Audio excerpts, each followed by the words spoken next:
कहानी की शुरुआत में बताया जाता है कि चेस्टरस्मिन नाम का एक शहर पहले आम शहरों की तरह ही था, लेकिन फिर वहाँ कुछ ऐसी भयानक डरावनी घटनाएं घटने लगी जिससे पूरा का पूरा शहर नर्क से भी बदतर बन गया। लेकिन आखिर वहाँ ऐसी कौन सी खतरनाक घटनाएं होने लगी, चलिए जानते हैं। तो कहानी की शुरुआत होती है बार्बी नाम के एक लड़की को दिखाते हुए जो एक डेड बॉडी को जंगल में दफना रहा था। बार्बी वहाँ का लोकल निवासी नहीं था और बार्बी के माथे पर लगी चोट को देखकर लग रहा था कि मरने वाले बंदे के साथ उसकी काफी ज्यादा लड़ाई हुई होगी। उस आदमी को दफनाने के बाद बार्बी अपनी कार में शहर से बाहर निकलने लगता है, लेकिन तभी उसका सामना शेरिफ नाम के एक पुलिस ऑफिसर की कार से होता है। उसे देखकर वो थोड़ा डर जाता है, जिससे उसका ध्यान ड्राइविंग से हट जाता है, लेकिन किसी तरह वो पुलिस से बच निकलता है। पर तभी कुछ गायें सड़क के बीचों बीच खड़ी थी। उनको बचाने के लिए बार्बी अपनी कार को एकदम से मोड़ देता है, जिससे वो गायों से भरे एक खेत में पहुंच जाता है। इससे उसे थोड़ी चोट लग गई थी। कुछ सेकंड्स बाद वहाँ पर जमीन अर्थक्वेक की वजह से जोर जोर से हिलने लगती है कि अचानक आसमान से एक चीज बार्बी के सामने आकर नीचे गिरती है और सब कुछ शांत हो जाता है। बार्बी देखता है कि एक गाय आसमान से गिरने वाली उस चीज से दो टुकड़ों में कट चुकी थी। वो डरा हुआ उस चीज को छूने लगता है तो उसे पता चलता है कि वो एक इनविजिबल वॉल है जो इतनी शार्प थी कि इसकी वजह से कई घर भी दो हिस्सों में कट गए थे। तभी वह जॉय नाम का एक लड़का आकर उससे पूछता है कि तुम ठीक हो या नहीं। वो भी उस इनविजिबल दीवार को देखकर शॉक रह जाता है। दूसरी तरफ शेरिफ और लिंडा को खबर मिलती है कि उस पूरे टाउन की पावर सप्लाई कट गई है,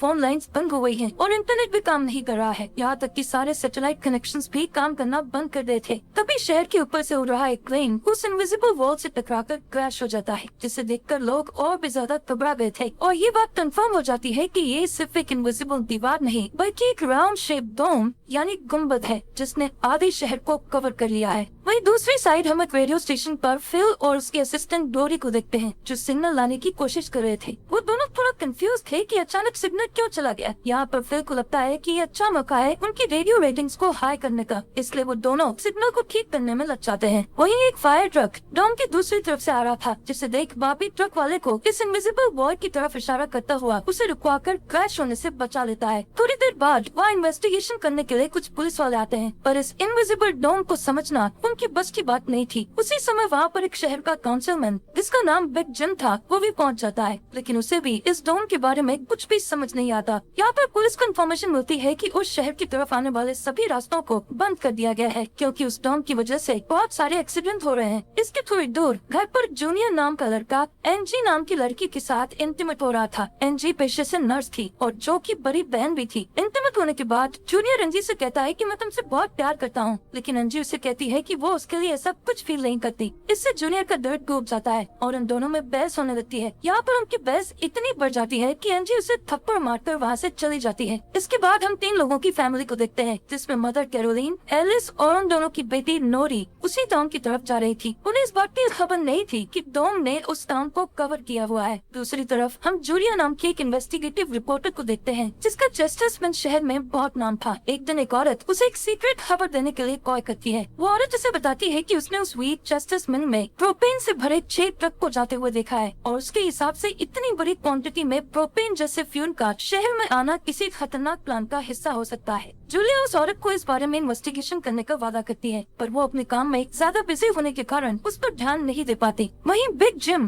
रेडियो स्टेशन जाकर इमरजेंसी की अनाउंसमेंट करता है। कैरोलिन जो एलिस और नॉरी के साथ शहर में आ रही थी ये अनाउंसमेंट सुन लेती है, पर उन्हें लगता है कि ये किसी तरह का एडवर्टाइजमेंट है, इसलिए वो इस अनाउंसमेंट पर ध्यान नहीं देती और उनकी कार डोम से टकराते टकराते बचती है, क्योंकि उससे पहले दूसरी तरफ से आ रहा एक ट्रक डोम से टकराकर क्रैश हो जाता है, जिसे देखकर वो तुरंत अपनी कार के ब्रेक लगा देती है। इतने बड़े इंसिडेंट को देखकर नोरी के दौरे पड़ने लगते हैं, जिससे वो बेहोश हो जाती है, लेकिन बेहोश होने से पहले वो किसी पिंक स्टार के बारे में कहती है। अब यहाँ से नोरी को जल्दी से हॉस्पिटल में ले जाया जाता है, जो कि टाउन में होने वाली घटनाओं से घायल हुए लोगों से भरा पड़ा था। वहीं जूलिया और बार्बी घायल हुए लोगों को हॉस्पिटल ला रहे थे। इसी हॉस्पिटल में जूलिया का हस्बैंड भी डॉक्टर था। वो उससे मिलने जाती है, लेकिन उस वक्त उसका हस्बैंड हॉस्पिटल में नहीं था। हॉस्पिटल में जूलिया को पता चलता है कि उसका हस्बैंड संडे को कभी काम नहीं करता था, पर वो जूलिया को हमेशा झूठ बोलता आ रहा था। हॉस्पिटल के बाहर हम बार्बी और एनजी को मिलते हुए देखते हैं। दोनों को साथ देखकर जूनियर के अंदर एक अलग सी जलन पैदा होती है। वहीं अब टाउन के बॉर्डर्स को सैनिकों द्वारा सील कर दिया जाता है।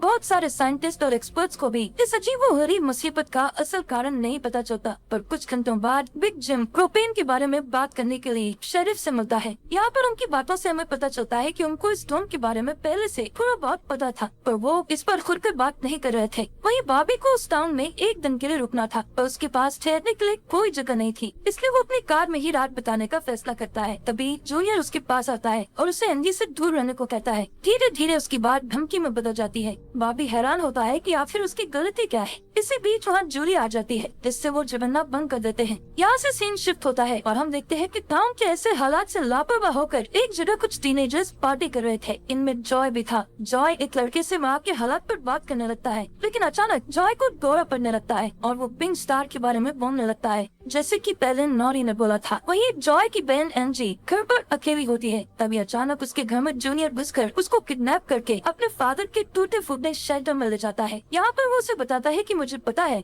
शहर को कवर की इस टॉम के बारे में। यहाँ पर एंजी को उससे ये भी पता चलता है कि बिग जिम ही जूनियर का फादर है। जूनियर एंजी को ये भी बताता है कि उसके फादर अपनी फैमिली की सुरक्षा को लेकर हमेशा चिंतित रहते थे, इसलिए उन्होंने फैमिली के लिए ये शेल्टर बनाया था। वहीं दूसरी साइड जूलिया बॉबी को अपने घर में ठहरने के लिए लाती है। तभी अचानक बॉबी की नजर उसके हस्बैंड की फोटो पर पड़ती है और उसे रियलाइज होता है कि ये वही आदमी है जिसे उसने सुबह मारा था। दूसरी तरफ लिंडा और शेरिफ सभी व्हीकल्स पर नजर रख रहे थे ताकि कोई भी गलती से इस डोम से न टकरा जाए। तभी अचानक शेरिफ को अटैक आ जाता है और वो वहीं पर मर जाता है। अब यहाँ से हमें सुबह की घटना फ्लैशबैक में दिखाई जाती है, जहाँ बॉबी टाउन में जूलिया के हस्बैंड जो डॉक्टर थे उनसे मिलने आया था। वो उनसे कुछ पेमेंट की बात करता है, पर डॉक्टर उसे पेमेंट देने से इनकार कर देता है, जिस वजह से उन दोनों में झगड़ा हो जाता है और एक्सीडेंटली बॉबी उसे गोली मार देता है। बॉबी जानता था कि भले ही उसने उसे गलती से मारा है, पर उसे इसकी सजा मिलेगी और इससे बचने के लिए उसने उसकी बॉडी को जंगल में दफना दिया। वहीं प्रेजेंट में सुबह उठकर बॉबी देखता है कि उसकी गले की चेन गायब है, तो वो जूलिया से इसके बारे में पूछता है। जूलिया उससे कहती है कि वो उसकी चेन को ढूंढ कर उसे दे देगी, पर तभी बॉबी को याद आता है कि वो चेन उस केबिन में ही गिर गया था जहाँ उसने उसके पति को मारा था। उधर जॉय अपने फ्रेंड बेन के साथ था, जिसने पिछली रात सीजर के वक्त उसकी मदद की थी। बेन जॉय से पिंक स्टार के बारे में पूछता है, जो उसने रात को दौरा पड़ते वक्त कहा था, लेकिन जॉय को उसके बारे में कुछ भी याद नहीं आ रहा था।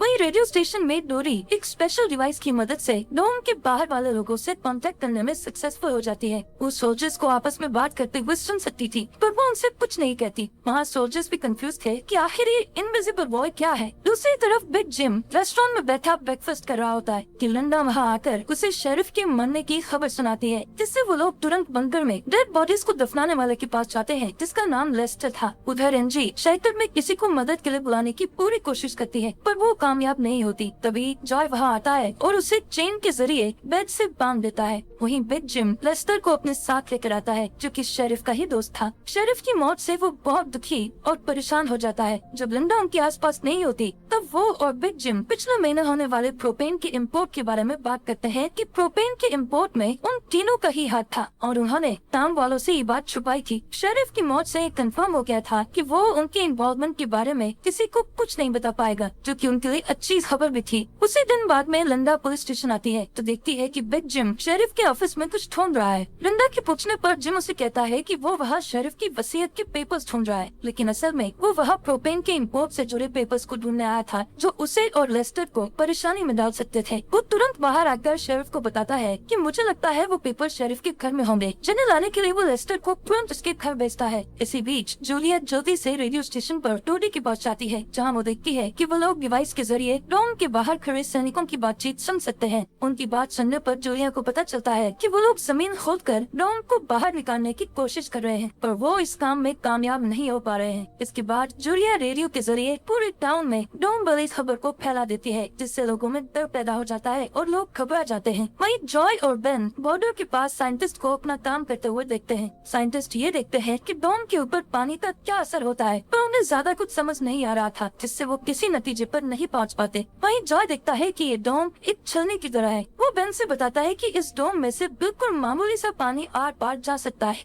दूसरी ओर बार्बी अपनी चेन ढूंढने जूलिया के हस्बैंड डॉक्टर के केबिन में जाता है। वहाँ उसे उसका चेन मिल जाता है, पर तभी जूनियर वहाँ आकर उसे देख लेता है। जूनियर उससे पूछता है कि क्या तुम एनजी के साथ सोए थे। यहाँ पर बार्बी को लगता है कि शायद उसने उसे चेन ढूंढते हुए देख लिया है और इसीलिए वो जूनियर को ऐसे ही वहाँ से जाने नहीं दे सकता था, इसलिए वो जूनियर को बहुत बुरी तरह से पीटने लगता है। वहीं हम देखते हैं कि लेस्टर शेरिफ के घर पहुंचकर प्रोपेन इंपोर्ट की पेपर्स को ढूंढने लगता है। कुछ टाइम बाद उसे वो पेपर्स ड्रॉवर में मिल जाते हैं, तभी वो उन्हें जला देता है। जब वो वहाँ से जाने लगता है तो उसका पैर लगने से पेपर्स की आग घर के पर्दों पर लग जाती है, जिससे आग की लपटें पूरे घर में फैल जाती हैं और पूरा घर जलने लगता है, जिसे देखकर जल्दी ही बहुत सारे लोग जमा हो जाते हैं और आग बुझाने की कोशिश करते हैं, पर फायर ट्रक के बिना आग बुझाना नामुमकिन था। अगर वो लोग घर को जलने देते तो डोम के अंदर का टेम्परेचर बहुत बढ़ जाता, जिससे लोगों की जानें भी जा सकती थी, इसलिए सब मिलकर आग बुझाने में लग जाते हैं। बाबी लोगों को आग बुझाने में लीड करता है। तभी लिंडा को घर के अंदर से लेस्टर की चीखने की आवाजें सुनाई देती है। वो अंदर जाकर उसे घसीट कर बाहर निकाल लाती है और इलाज के लिए डॉक्टर के पास भेज देती है। यहाँ पर लोगों को आग बुझाने में 1 घंटे के बाद भी कामयाबी नहीं मिलती, बोलता आग और बढ़ जाती है। आखिर में जिम लोडर लेकर आता है और घर को गिरा देता है, तब कहीं जाकर आग शांत होती है। इसके बाद सारे थके हुए लोग इकट्ठा होते हैं।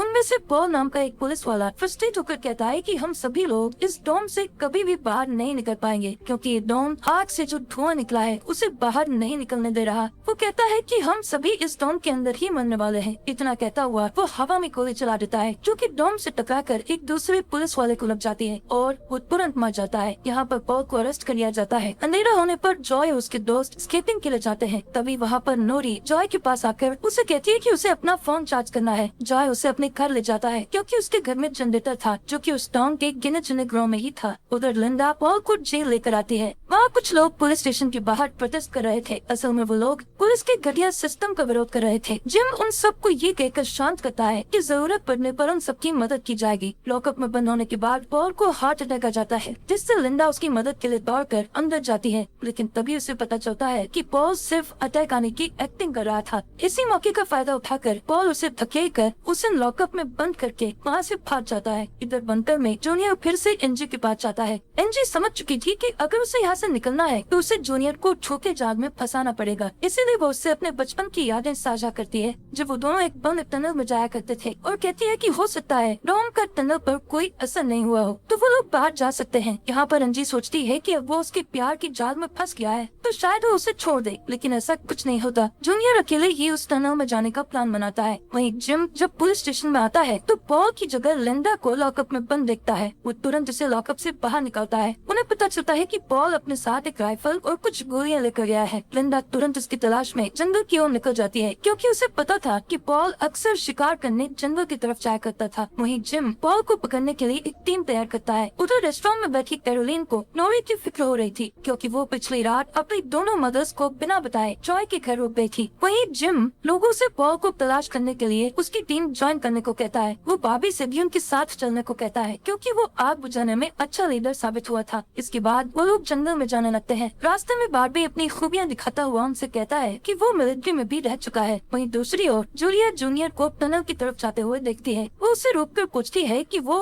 बैग पैक करके कहाँ जा रहा है, लेकिन जूनियर बहुत जल्दी में था और वो नर्वस भी था। वो कहता है कि मैं बस यहीं पास में अपने दोस्त से मिलने जा रहा हूँ। इससे जूलिया का शक उस पर और भी बढ़ जाता है और वो उसका पीछा करती हुई टनल तक पहुँच जाती है। उधर जॉय के घर पर जॉय और नॉरी साथ में नाश्ता कर रहे थे। जॉय पहले कभी किसी लड़की के साथ अकेला नहीं रहा था, इसलिए थोड़ा नर्वस फील कर रहा था, जबकि नॉरी कॉन्फिडेंट थी और बातचीत में भी हाजिर जवाब थी। तभी बेन और 2 लड़कियों को अपने साथ लेकर उसके घर आ जाता है, जिन्हें फोन चार्ज करना था। उन्हें इम्प्रेस करने के लिए बेन को जनरेटर यूज करना था, जिसके लिए जॉय बेन को थोड़ी बेदिली से इजाजत दे देता है, क्योंकि उस टाउन में जनरेटर एक बहुत काम की चीज थी और इस तरह उसका मिसयूज करना उसे सही नहीं लग रहा था। उधर जंगल में हम देखते हैं कि सर्च टीम पॉल को ढूंढ लेती है, पर उसी टाइम पॉल एक लड़की की टांग में गोली मार देता है। दूसरा लड़का भी उसे संभालने के लिए वही रुक जाता है, जबकि जिम और बार्बी पॉल के पीछे भागते हैं। दूसरी तरफ जूनियर टनल के आखिरी सिरे पर पहुंच जाता है, जहां पहुंचकर उसे पता चलता है कि डोम ने टनल को भी कवर किया हुआ है। वो दीवार के बिल्कुल करीब पहुंच जाते हैं, जिससे उसकी टॉर्च जलने लगती है। तभी जूलिया वहाँ आकर उसे वार्न करती है। जूलिया को देखकर जूनियर को बहुत गुस्सा आता है, क्योंकि वो उसका पीछा कर रही थी। इस बात से जूनियर पागलों की तरह उस इनविजिबल वॉल को मुक्के मारने लगता है, जिससे जूलिया उसे रोकती है। फिर दोनों बैठकर बात करने लगते हैं। जूलिया उसे बताती है कि अपने पास्ट में की गई एक गलती की वजह से वो वो जर्नलिस्ट की इस बेकार सी जॉब में फंस गई है। उधर जॉय का घर लोगों से भर जाता है जो अपनी जरूरत के लिए उसके जनरेटर को यूज करने के लिए आए थे। एक बदमाश लड़का लोगों से जनरेटर यूज करने के बदले में पैसे वसूलने की कोशिश करता है, जो कि उसका था ही नहीं, लेकिन उसके खिलाफ बोलने की किसी में हिम्मत नहीं थी। ये देखकर नौरी सब कुछ हैंडल करने के लिए आगे बढ़ती है, पर मामला और भी ज्यादा गर्म हो जाता है। लेकिन इससे पहले कि कुछ गलत होता तभी लाइट ही चली जाती है। नौरी इस बात से बहुत खुश होती है कि जॉय ने उस बहस में उसका साथ दिया। वहीं जंगल में बॉबी और जिम पॉल तक पहुंच जाते हैं, पर पॉल ने अपनी राइफल निकाल रखी थी जिससे वो जिम को मारने ही वाला था कि तभी पीछे से लिंडा आकर उसे शूट कर देती है। दूसरी साइड कैरोलिन जॉय के घर जाकर अपनी बेटी नौरी से मिलती है। वो नौरी से कहती है कि उसे थोड़ा जिम्मेदार बनना चाहिए। उसकी डांट सुनकर जॉय और नौरी